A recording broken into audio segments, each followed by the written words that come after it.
Bismillah, walhamdulillah, wa salawat ala rasulillah sallallahu alayhi wa sallam. Assalamu alaikum wa rahmatullahi wa barakatuh. This week's khutbah, O you who hope for the forgiveness of your Lord. What a beautiful topic as we enter into Sha'ban, finishing Sha'ban and coming into Ramadan. It's a topic of forgiveness. We all know, subhanAllah, Allah is the most forgiving and the most merciful. But what is our role in this world? Allah subhanahu wa ta'ala warns us of this in this world, that our enemy is shaitan, that one of the tasks of shaitan, one of his goals is to create animosity between brothers, between family members. How? By dropping in their hearts ill feeling towards others, talking in a way that is disrespectful or arrogant or sometimes hurtful, sometimes, subhanallah, downright rude. So we look on the other side, that the one that forgives, how many relationships have been on pause? How many relationships have broken? How many families have not spoken to each other for years because this word or that word or this incident or that? Isn't it time that we look at ourselves and we try to forgive, look in the depths of our hearts to try to forgive? A beautiful qawl is that, subhanallah, when you forgive, you're asking Allah subhanahu wa ta'ala, you're attracting the forgiveness of Allah. And when you give mercy, you're attracting the mercy of Allah subhanahu wa ta'ala. This is the quality of a believer. The Prophet sallallahu alaihi wasallam encouraged so much that the Sahaba would forgive each other, to make the hearts one, to bring the heart as one unit, one body. The Prophet ﷺ said the ummah is like one body. If one part of the body is complaining, then the other part should feel it.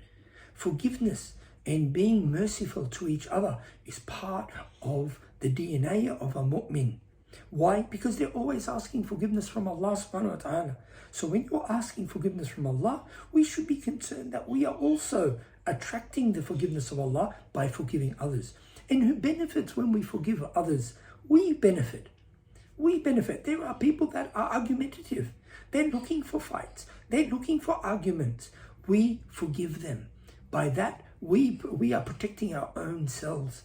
We sleep at night better. Subhanallah. When Sayyidina Abu Bakr radiallahu anhu, one of his family members, he was supporting them. And yet this same individual that Abu Bakr radiallahu anhu is supporting, he actually incited the rumors against his own daughter in the ifq, in the incident of the rumor, the false rumor brought against Sayyidina Aisha, our mother Aisha radiallahu anha. And when he learnt of this, he said, Wallah, I will cut him out. I will never give him a dime. Why? Because he's spreading false rumors against my daughter, the mother of the believers, the wife of Rasulullah sallallahu alaihi wasallam, not just any person. And then Allah subhanahu wa ta'ala revealed, أَلَا تُحِبُّونَ أَن يَغْفِرَ اللَّهُ لَكُمْ. Don't you like that Allah subhanahu wa ta'ala forgives you? Wallahu ghafurur rahim. And Allah is the most forgiving, the most merciful. As soon as he heard this ayah, he realized that this was about him. And he went back to that person. He said, I've forgiven you. And I'll restart the payments made to you. Actually, he increased it.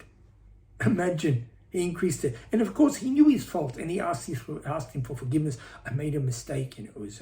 But subhanAllah, before he said that he made that mistake, Abu Bakr radiallahu anhu was the first one to go to him. And the one that starts is better. Even in salam, the one that gives salam is better than the one that replies the salam. So we should always look at opportunities. Look at our lives. We're coming up to Nusf Sha'ban. We're coming up to half of Sha'ban. We know the famous the hadith of the Prophet ﷺ said that all the people are forgiven on Nusf Sha'ban except the person who has enmity towards another. The Prophet ﷺ said, delay that person.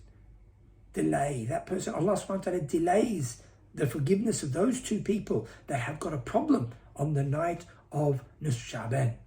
And as Ramadan comes, we should look into our own families, find those that we haven't spoken to for a long time and reconnect. The Prophet ﷺ advised us to connect with those who don't want to connect to us. We initiate. We don't wait for somebody to initiate with us. We look for the opportunity. Why? To attract the forgiveness and the mercy of Allah.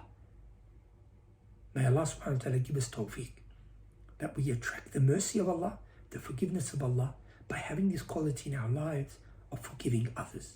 We will sleep better at night. We will be comfortable by forgiving others and leaving that hisab, leaving that accountability to Allah subhanahu wa ta'ala. May Allah accept, and may Allah bless our Jummah, and may Allah subhanahu wa ta'ala bring forth Ramadan in the best possible state of Iman and spirituality and health. Assalamu alaikum wa rahmatullahi wa barakatuh.